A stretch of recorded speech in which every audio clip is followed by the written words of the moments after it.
You picked it up 12 times in the last hour. You know you did. You didn't need to. There was nothing new. But you checked anyway.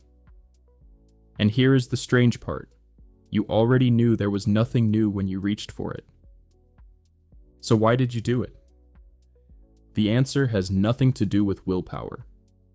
It has nothing to do with laziness or addiction or being weak. It goes much deeper than that. The real reason you cannot stop checking your phone is buried in the oldest part of your brain. A part that formed millions of years before the smartphone existed, before the internet existed, before cities existed. A part that was built to keep you alive in a world that was trying to kill you every single day, and it is still running, right now, inside you. Mistaking your notification badge for a matter of survival.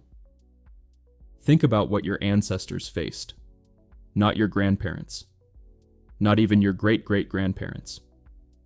Go back further. 100,000 years. 200,000. Your ancestors lived in small groups, rarely more than 150 people. Those people were everything. They were your food supply, your protection, your children's future. If something changed in the group, if someone was angry with you, if the hierarchy shifted, if a threat appeared on the edge of camp, you needed to know immediately. Missing that signal could mean exile. Exile meant death.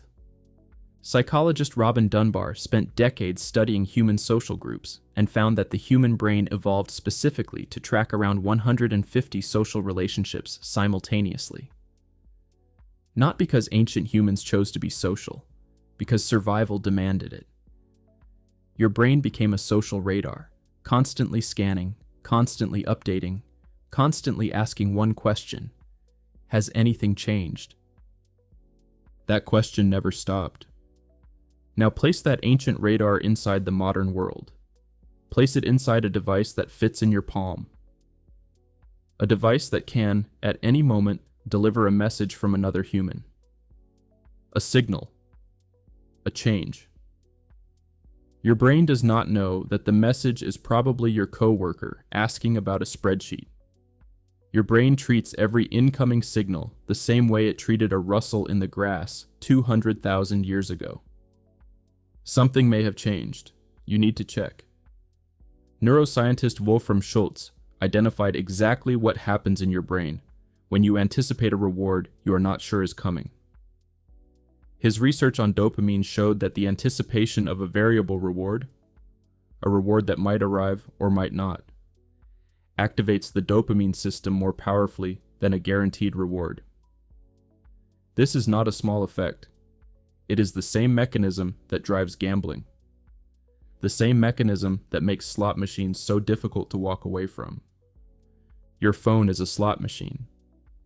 Every time you check it, you might find something meaningful. A message from someone you love. News that matters. Validation in the form of a like or a comment. Or you might find nothing. That uncertainty is not a flaw in the design. It is the design. The variability is what makes it impossible to stop. But it goes even further than dopamine. Your brain contains a structure called the amygdala. It is small, almond-shaped, and it has one primary function: threat detection. The amygdala does not think, it reacts. It was built to scan your environment for anything that might hurt you: a predator, a hostile stranger, a sudden sound in the dark. When the amygdala detects a potential threat, it fires before the rational part of your brain can even process what it saw. Now consider what the amygdala does when you haven't checked your phone in a while. The absence of information is itself a signal. In ancestral environments, silence from the group was dangerous.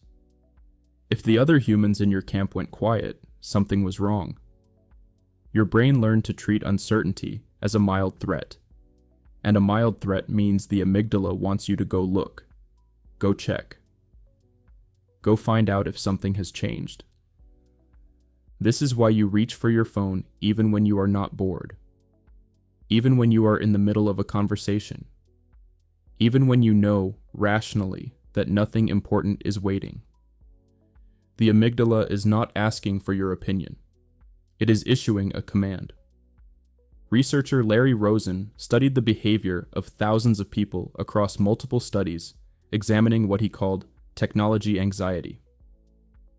He found that when people were separated from their phones, they showed measurable increases in anxiety and heart rate.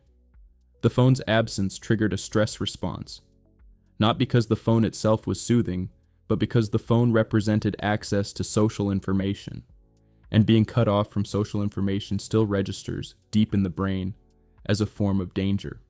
There is also a third mechanism at work, and it may be the most insidious of all. Humans are meaning-seeking animals. Your brain does not passively receive information. It is constantly constructing a narrative, a story about who you are, where you stand, and whether you are safe. For most of human history, that narrative was built through direct experience. Faces, voices, touch, shared meals, conflict, and resolution. You knew your place in the world because you lived it, in real time, with real people. Now, a significant portion of that narrative is built through a screen.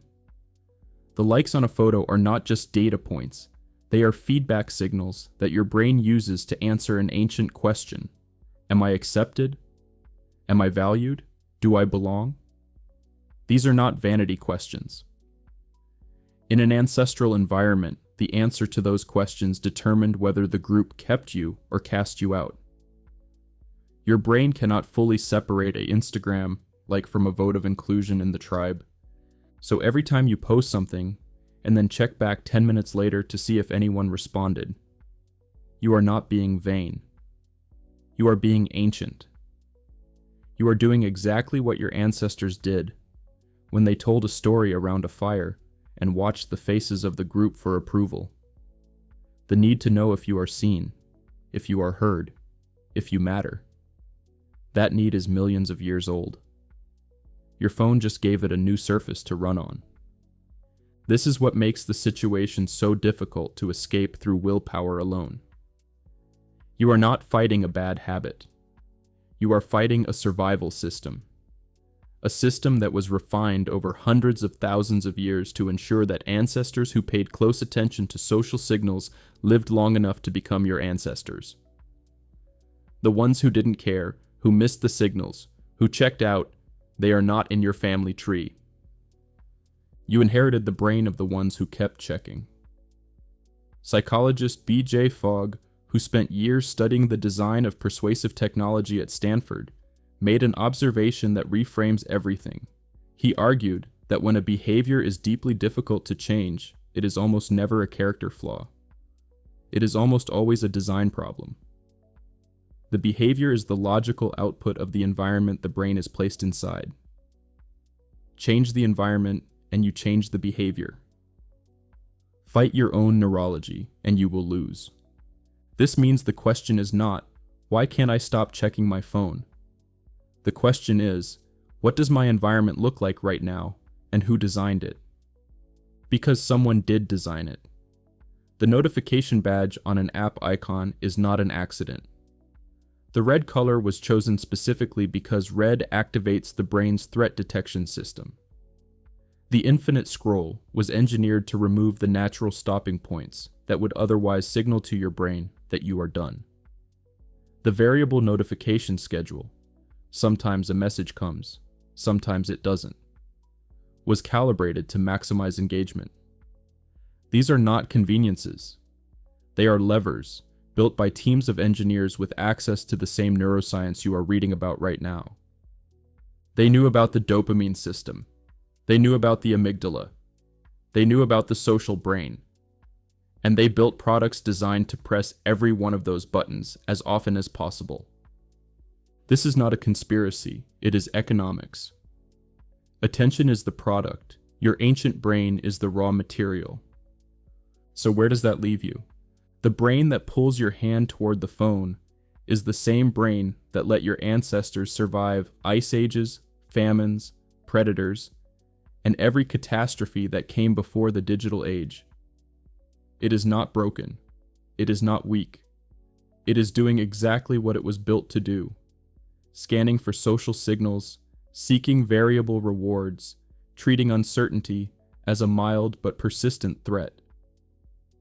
The fact that those signals now come through a glass rectangle instead of a circle of firelight is not something evolution had time to prepare for.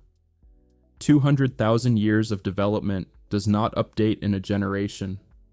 The ancient system is still running.